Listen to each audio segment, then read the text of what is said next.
Jai Hind friends. Now we are going to start next topic of this module, which is homogeneous system of equations.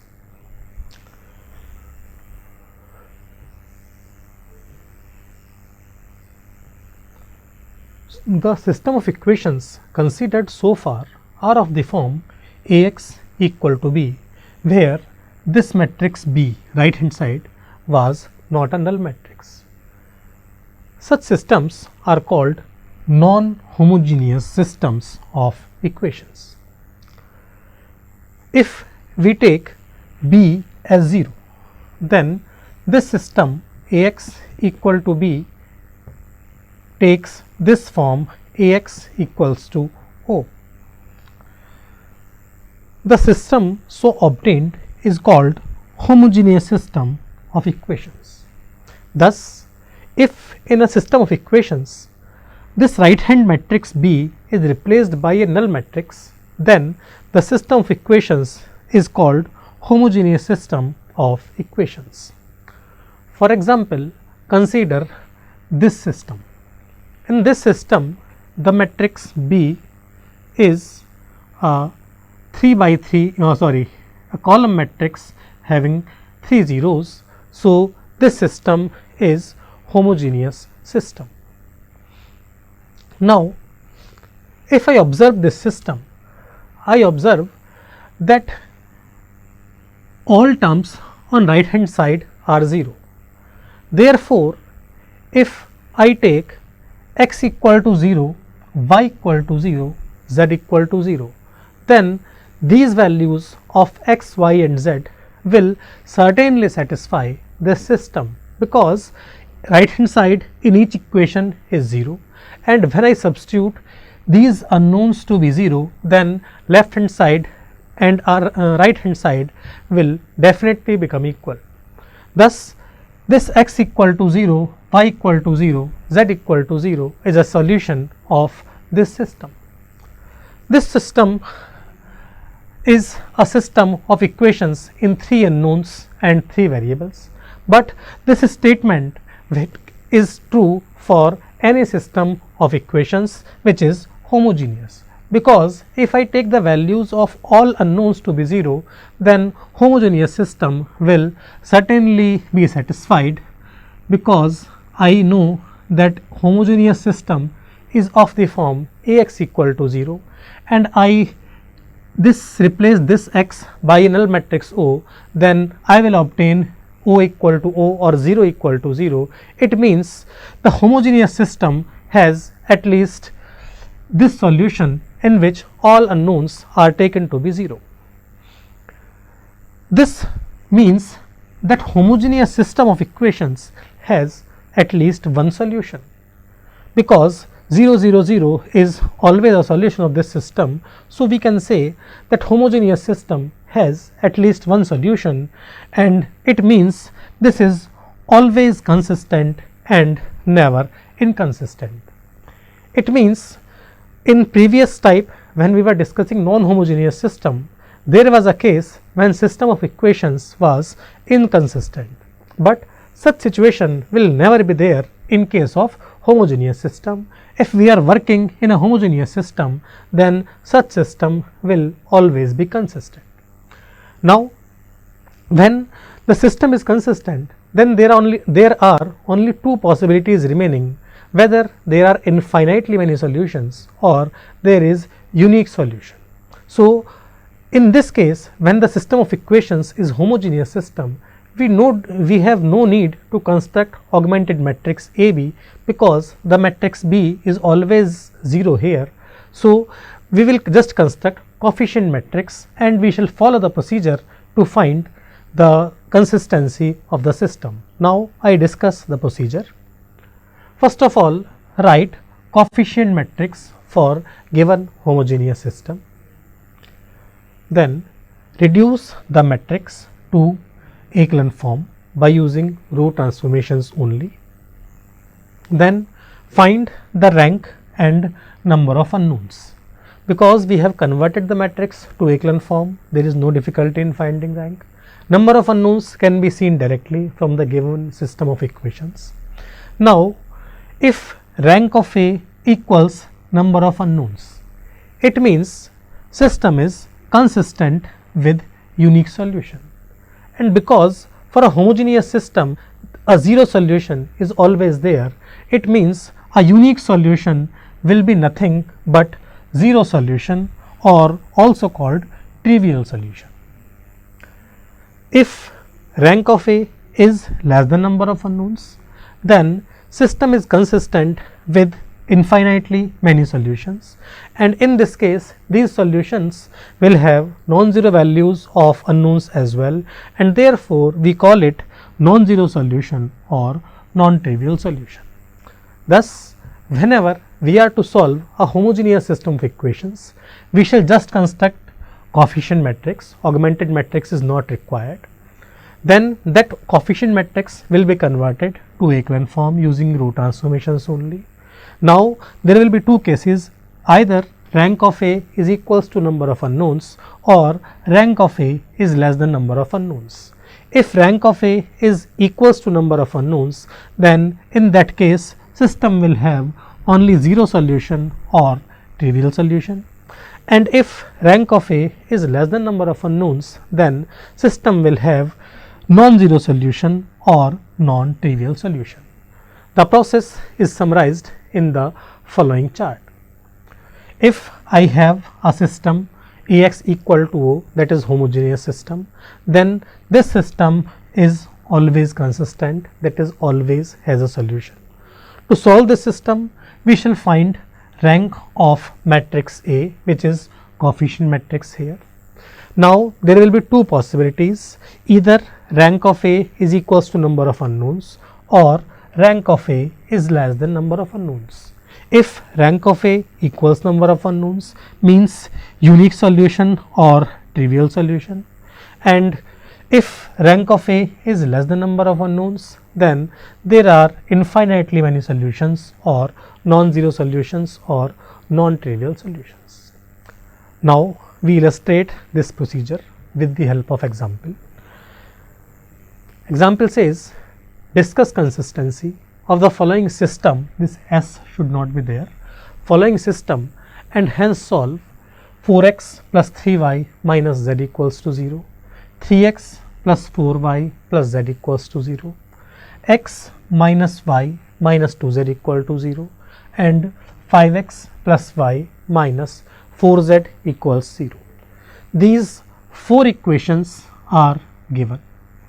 Number of unknowns is however 3, and there are two tasks with us. One is discuss consistency and another is solve.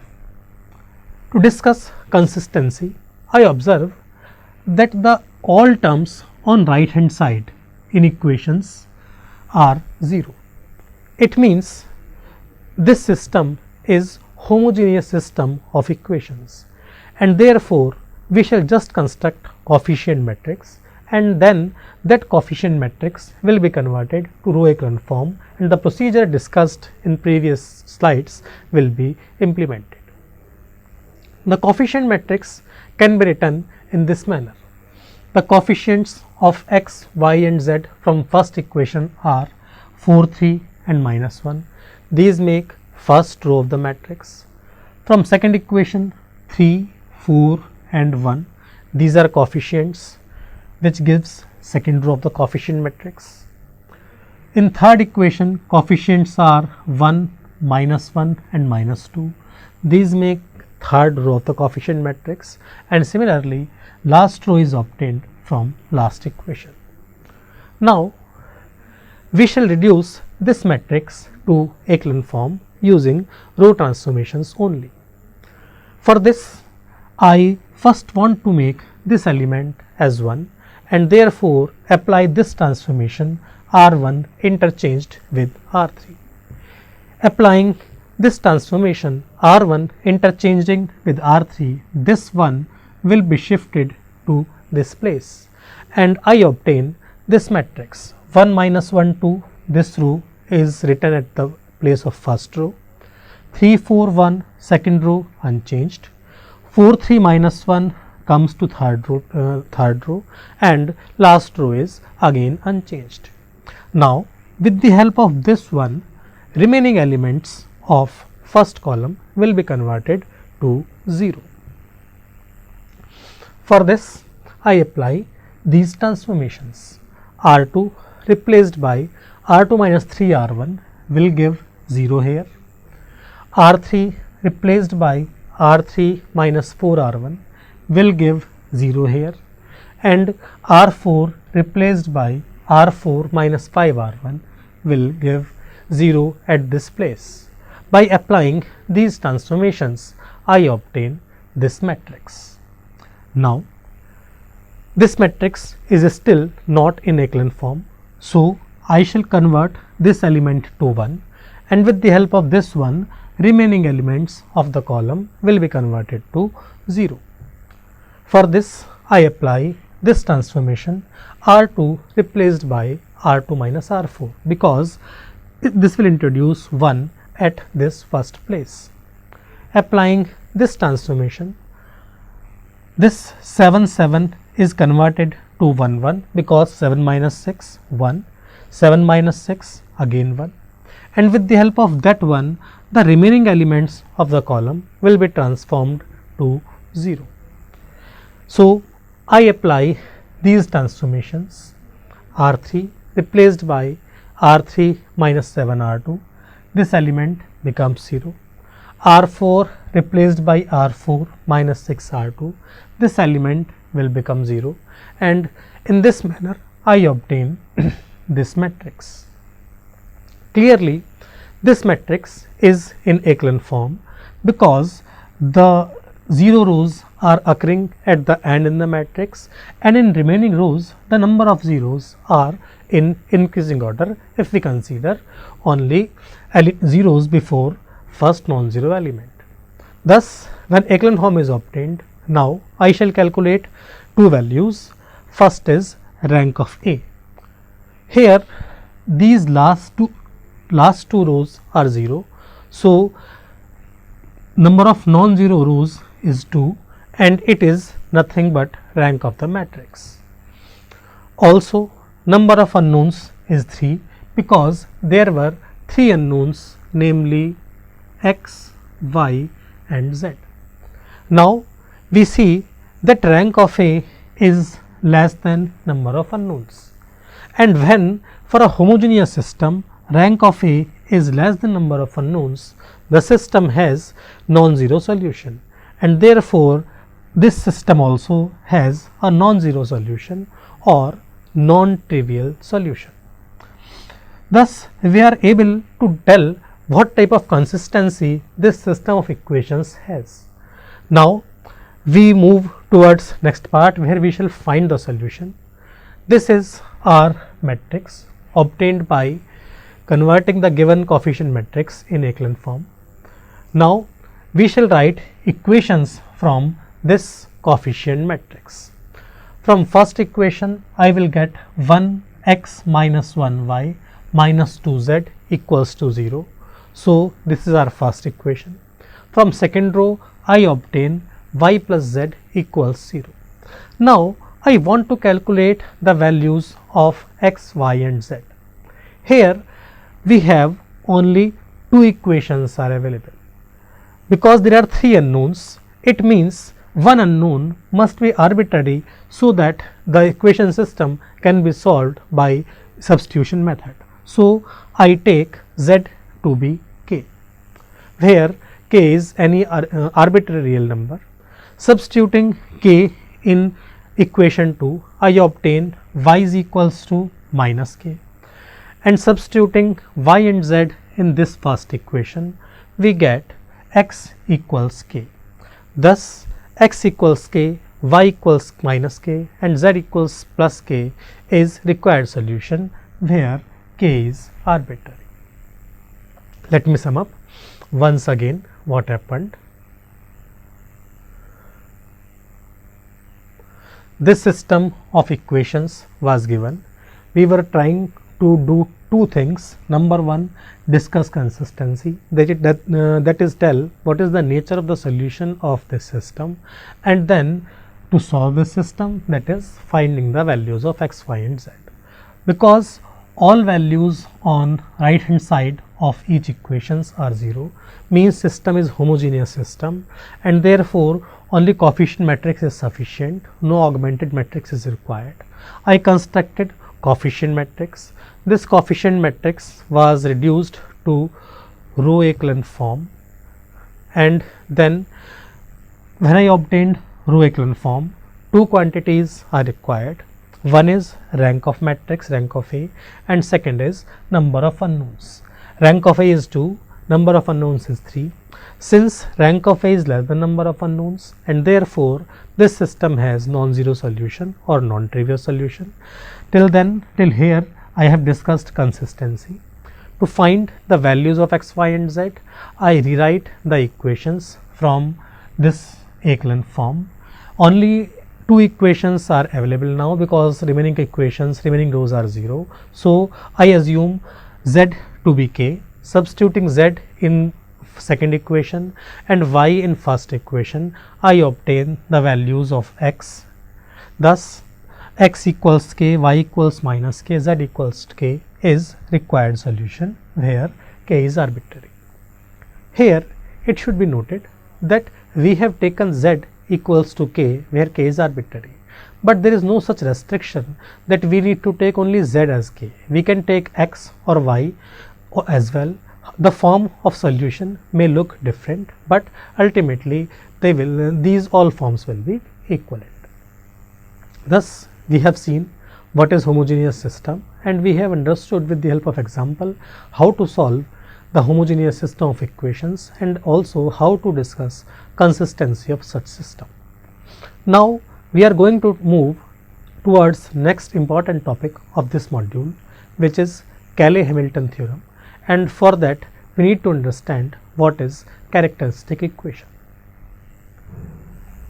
Let capital A be a square matrix. The equation determinant of A minus lambda equal to 0 is an equation in this unknown lambda. This equation is called characteristic equation of matrix A. For example, suppose I have this matrix, then A minus lambda I will be the matrix 1 minus lambda 1 0 6 2 minus lambda 0 1 0 3 minus lambda. This is the matrix A minus lambda I. Now if I substitute determinant of this matrix equals to 0, then the equation so obtained will be in determinant form, and it will be like this. This equation when simplified will give characteristic equation of the matrix A.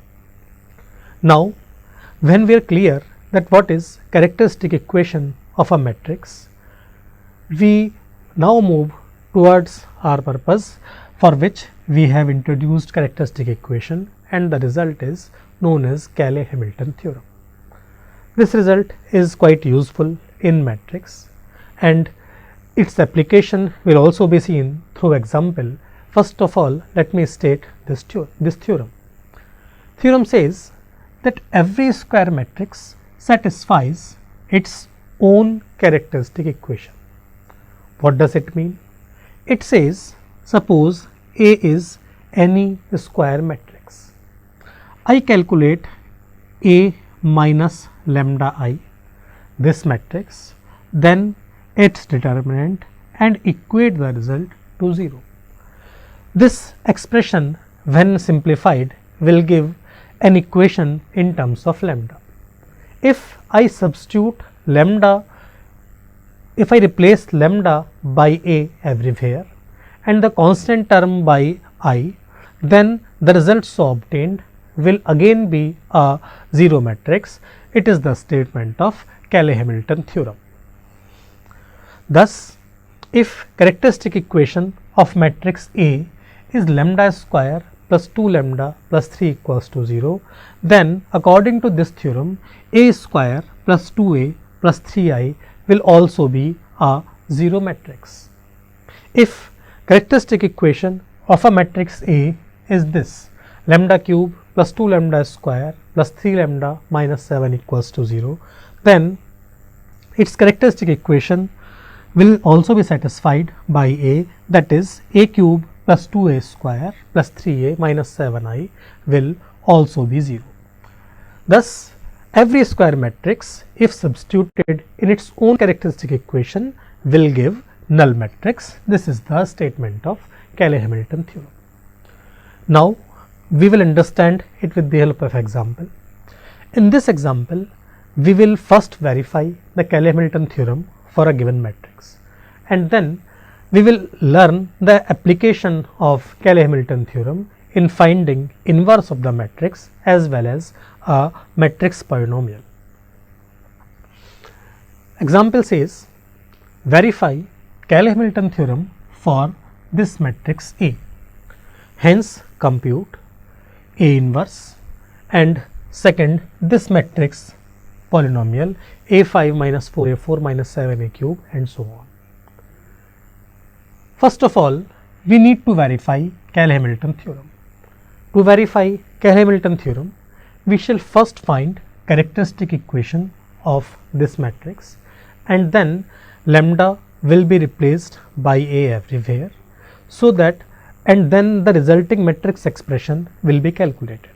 If the resulting matrix expression comes out to be a zero matrix, then this Cayley-Hamilton theorem will be verified. Then we will move further to these two parts. First of all, we find characteristic equation of the given matrix. Characteristic equation of matrix A can be written as determinant A minus lambda I equals to 0. Determinant A minus lambda I means subtract lambda from each of diagonal elements and take determinant. So, I obtain 1 minus lambda, 3 minus lambda on diagonals, and this determinant is obtained. Now, simplifying this determinant, I will obtain characteristic equation of the given matrix. Expanding this determinant, I obtain 1 minus lambda times 3 minus lambda minus 8 equals 0. Multiplying these two, I obtain 3 minus lambda minus 3 lambda plus lambda square minus 8 equals 0. Then further simplification gives lambda square minus 4 lambda minus 5 equals 0. This characteristic equation in terms of lambda is obtained. Now, we shall show that this equation is also satisfied by A itself. So, to verify Cayley-Hamilton theorem, we shall show that A square minus 4A minus 5I equals 0, because writing I with this 5 is necessary, otherwise the matrix addition will not be defined. Now, this matrix expression A square minus 4A minus 5I will be calculated. This is our expression which is to be calculated. We first calculate A square from given A. A square can be written as A times A. The value of A given in problem is 1, 4 and 2, 3. I substitute this matrix for A. Now, we shall calculate the product of these two matrices.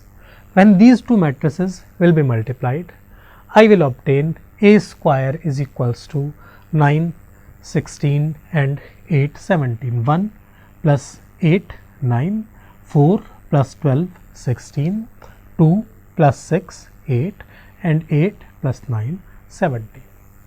Now, A is already known to us, I is identity matrix, therefore, it is not difficult now to calculate this matrix expression. This matrix expression will be A square is replaced by its value, A is replaced by its value and I is identity matrix of order 2 because each of these matrices is of order 2. Now I simplify this expression. Simplifying, 4 times 1 becomes 4, 4 times 4 becomes 16, 4 times 2 becomes 8, 4 times 3 becomes 12, 5 times 1 becomes 5, 5 times 0 remains 0, 5 times 0 remains 0, and 5 times 1 becomes 5 again. Now I shall simplify this matrix expression. It is 9, it is 4, it is 5. 9 minus 4 minus 5 will be 0. 16 minus 16 minus 0, again 0. 8 minus 8 minus 0 is again 0. 17 minus 12, 5 minus 5 is again 0. Thus we get a square minus 4a minus 5i as a 0 matrix, that is a square minus 4a minus 5i is also 0. Hence Cayley-Hamilton theorem is verified because we have seen that matrix A is satisfying its characteristic equation as well. Now we move towards remaining two parts. First of all, computing A inverse and then computing this expression. Through these two parts we shall be able to see the application of this Cayley-Hamilton theorem. To calculate A inverse, what we will do? This is our expression obtained by applying Cayley-Hamilton theorem in given matrix.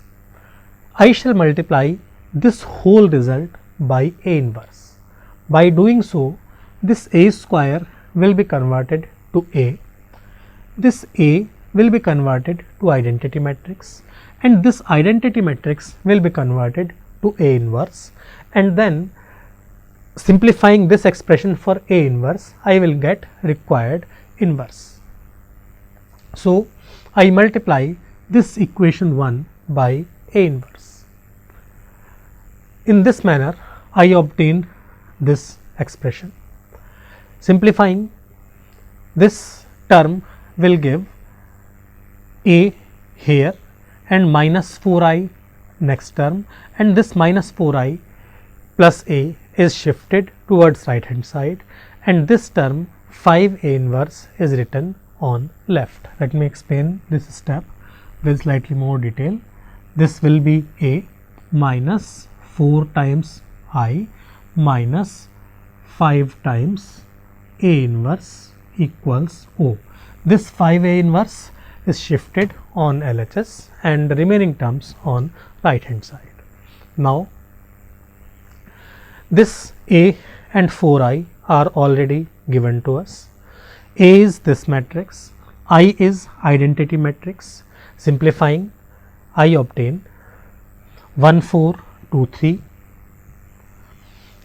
minus 4 times 1 becomes 4, 4 times 0 becomes 0, 4 times 0 is again 0, and 4 times 1 is again 4. 1 minus 4 becomes minus 3, 4 minus 0 becomes 4, 2 minus 0 becomes 2, 3 minus 4 becomes minus 1, and it gives the value of A inverse as this matrix. What is done? I started with the matrix equation obtained applying Cayley-Hamilton theorem. Then I multiplied this equation by A inverse. All terms except A inverse were shifted towards right hand side, and substituting their values I obtained the matrix expression for a matrix value for A inverse. Now we come towards second part where we are required to calculate the value of given expression. The given expression is this expression. We have seen that this value A square minus 4a minus 5i is 0. In previous slide we have seen that this value A square minus 4a minus 5i is 0. So What will be the strategy? We will express this expression in terms of this a square minus 4a minus 5i, and the expression will be replaced by null matrix. To write this expression, I rearrange the terms. This a square minus 4a minus 5i is written in first bracket. This term will become a raised to the power 5 written here. This is 4a to the power 4 written here. This is minus 5a cube, but here it is 7a cube. So this will be minus 2a cube. Remaining terms are unchanged. This quantity a square minus 4a minus 5i will be replaced by 0, and applying this value in this expression, I obtain this matrix expression. Now I again introduce same expression in this term, and therefore I write a square minus 4a minus 5i. First term will become minus 2a cube, it is okay. Second term will be 8a square, but it is 11a square. So 3a square is written after that. Next term will be 10a, but it is simply minus a. So minus 11a is required in remaining terms, and minus 10i remains unaltered. This value will again be replaced by 0, and in this manner I obtain this expression. This a square can again be calculated using the same expression. A square will be 4a plus 5i. Substituting it, I obtain a plus 5i, and values of a and I are known. Substituting these values, I obtain this expression as this matrix. Thus, we have seen that how can we calculate typical matrix expression in a relatively simpler manner by the use of Cayley-Hamilton theorem. Thus, in this lecture, we have learnt what is homogeneous system. Then we have learnt the procedure to discuss the consistency of a homogeneous system, and we have also seen it with the help of example. Then we moved towards Cayley-Hamilton theorem, and we have seen what is Cayley-Hamilton theorem and how can it be used in matrices, and then we are able to understand that Cayley-Hamilton theorem is very useful in calculating inverse as well as typical matrix expressions. Now it is sufficient for today's lecture. In coming lecture, we will discuss about eigenvalues and eigenvectors. Thank you.